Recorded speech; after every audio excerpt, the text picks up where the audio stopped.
Team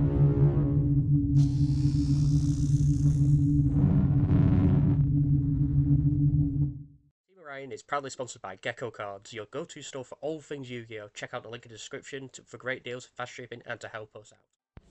What's up, duelists? Welcome back to Team Orion. I'm Chris, and today we're showing off our Radiant Typhoon deck profile. Base Protocol came out. Radiant Typhoon got some very nice direct and indirect support, so without further ado, let's just get into it.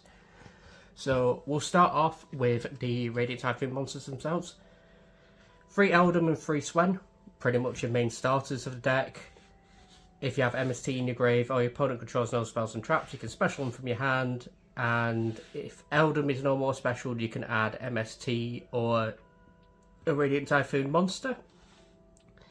Swen, you can add a Radiant Typhoon spell, a trap, or MST. You pretty much have to max out on all of these. I'm pretty sure it's non-negotiable.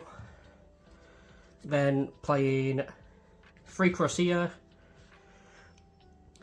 So playing 3 Crossia because it is a double search whenever a quick play spell is activated. So even if your opponent activates a quick play spell, this can summon. Upon summon, it searches for MST and any Radiant Typhoon card from our deck or graveyard to hand. Locks you into winds, but surprise, all the deck is wind. Then playing one of each of Phonics, Vararoon, and Meghala. I've seen people playing 2 Meghala. I can see why, because of getting more Totem Bird capability out there. I feel like one's enough. Being able to have it on your field, activate a quick play spell, then summon either one of these 2 to my field is pretty good. Phonics, if a quick play spell is activated, you can summon it from hand, same with Vararoon. If a MST is activated while either of these are engraved, you can special summon them. And if you activate a quick play spell while Phonics is face up, you can target up to 2 cards your opponent controls, shuffle into deck. Vararoon is a monster negate based around how many MSTs you got in your grave. If you have 1, it just negates that effect. If you have 2 or more, it also destroys that card. I don't feel like playing more than 1 of each is good, personally. Now for the non-engine monsters, playing 2 Sheena. This is what I mean by the indirect support for this deck. First time it would be destroyed by battle. It's not destroyed. Neat hidden effect people don't see, but the main effect that you actually read is when your opponent activates a card or effect where you control wind, you either bounce all the monsters if they activated a monster, or bounce all spells and traps to hand, then you special summon this. So depending on what your opponent's playing, this can be a turn killer. Then 3 Fumalos, because Fumalos is still really good. I've seen people potentially playing Perulia in the main for the Enneacraft matchup or even this matchup. I still feel like Fumalos is still better of a card for going main. Side deck, we do have Perulia as a warning, but you can, guys, let me know what you think in the description below. Playing 3 Ash Blossom because it stops the Mulch Armies. It stops any Dracotail to draw 1, any Dracotail trap. Overall, Ash Blossom I still feel like is pretty much a mainstay in your deck. Then we're moving on to the spell cards with Radiant Typhoon. Playing 3 Vision because who doesn't like a draw 2 during the draw phase? All the Radiant Typhoon spells and traps have the effect where if they're destroyed by MST, you can set it. And they also have 2 separate effects. Mainly, the quick play spells all have a second effect where you can add MST from your deck or grave to hand. This one allows you to draw 2, why wouldn't you play it? 3 Chant, because this one allows us to add a level 4 or lower Radiant Typhoon monster from our deck to hand, so Eldum, Swen, Meghala, whichever one you need at that point. I say you still have to play 3 of these in a pure, absolutely. Even in variants, I say you still play 3. Then 1 Ascendance, it revives one of your smaller Radiant Typhoon monsters from our grave, including Crossia. So if you get to the point where you can summon Crossia back during your opponent's turn, add an MST, and also add a Radiant Typhoon monster, for example, such as Phonix or Varun, you can summon them again from your hand. Then we're playing 3 MST, because this deck revolves around MST. Why wouldn't you be playing it? I'm playing Ultra Rares. I am upgrading them to Secrets. You guys can let me know in the description what you think the best rarity of MST is. So, moving on to non-engine spells. We've got 3 Droplet. We have so many spells and traps floating around, and monsters in theory, where Droplet pretty much has no cost to us, makes it so your opponent can't respond. I say Droplet is pretty much mandatory in this deck. It's also a quick play, which can trigger all of the Crosshair and stuff, and Phonix and Varun. Fallen the Virtuous, because it's a quick play spell that's a free pop. It also, if you have the Ecclesia, the Black Dragon, in your grave, it can be a monster reborn from either graveyard. Also, if we send Albion, we can add it again, and with Mandate, we can shuffle the Fallen Virtuous back. With Ecclesia, we can shuffle the Albions back. It's pretty much a fully recyclable engine. 3 Pot of Extravagance. I'm not a major fan of Extrav, but I am currently trying it out as a option just to get more draw during the main phase.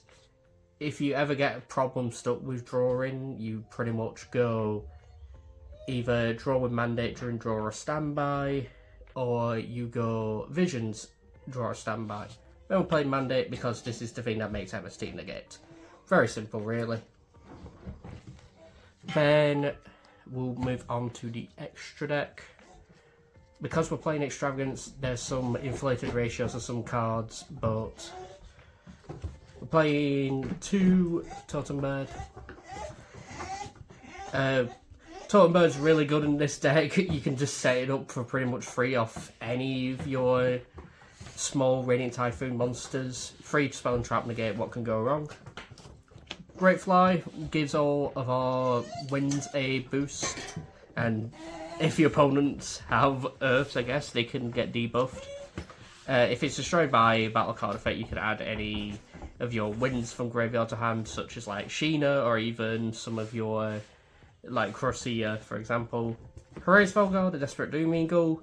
It's just a target a monster, shuffle it back into deck, and if your opponent's on a very monster-light deck that won't go to grave, such as like any craft, if you shuffle in, like, say for example, a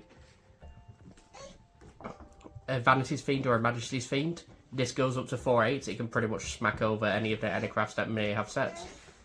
SP, because we always default on SP if there's not really a great monster to land on. For the Fallen Virtuous engine, I'm playing 3 Albion and 1 Ecclesia. I want to maximise the power of my Fallen Virtuous, so I ended up maxing out copies of Albion. Ecclesia has an effect in grave to shuffle the Albion in and a card on field. And as I said before, with Mandate, shuffling back the Fallen Virtuouses, then it's fully recyclable. Playing 1 Gossip Shadow because I still like Gossip Shadow as a card. It gets around Liger Dancer in that its effect doesn't affect the monster, it affects the effect itself, so it makes it so they can't blow up all my cards if they have 1 Liger Dancer. Playing 2 Win because with Extrav I want to play as many copies of the important cards as possible. 2 Win came up more than anything. Speaking of which, 3 Varun, because adding MST from deck to hand is really good. Placing Mandate on field whenever I activate a quick play spell, just gorgeous. Then finally on to side deck, we are playing 2 Lava Golem and the 3rd Sheena. The 3rd Sheena didn't really come up in main as much as I was expecting, so I just probably moved it to the side. Lava Golem is for like Lunalight or any problem cards that problem monsters that your opponent may have. Then we've got Perulias, as we mentioned in the main deck portion. I'd argue that Full Loss is more important in this metagame right now, but I can see people playing Perulia in main in addition to Full Loss. Then playing 2 Nibiru, because Nibiru still is a pretty tight card, especially if... Then we've got 2 Nibiru. I feel like Nibiru is still a very important card in this metagame, specifically towards the Yummy matchups. Hitting Nibiru with them, it can be quite detrimental depending where they're at with the Yummy combo. 2 Lightning Storm because I still like to blow out any back row. I know MST and Mandate can negate it, but we have got our own quick play spells to make sure they can't, so we chain block their Mandate. Playing 3-dimensional Fissure because we are not very nice people. We're not very nice people, and I want to make sure Draco Tail and Yummy don't have their stuff in their graveyard. Then finally, for the last quick play spells, playing Callbind, Crossout. Crossout goes in if we're playing a Radiant Typhoon heavy mirror match. Callbind of Grave is just more for the problem cards that might be in it, such as maybe Shifter, such as maybe any Draco Tail problems, such as like Femina. We can activate Callbind, just get rid of the card and negate it. Well, that's it for the Radiant Typhoon deck profile. Let us know about what you think about it, and hope to catch you guys in the next video. See you guys later.